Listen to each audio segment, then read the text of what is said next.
Hey y'all, cooking, cutting up, keeping it real in my kitchen tonight. It's sweet and savory chicken tenders. I'm gonna grab them out of the oven and tell you how I did them.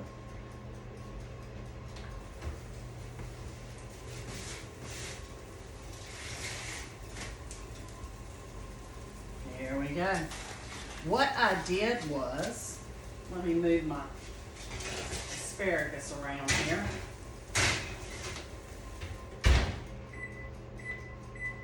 What I did with the chicken tenders is I dredged them in about a cup of brown sugar, and I used the Splenda brown sugar.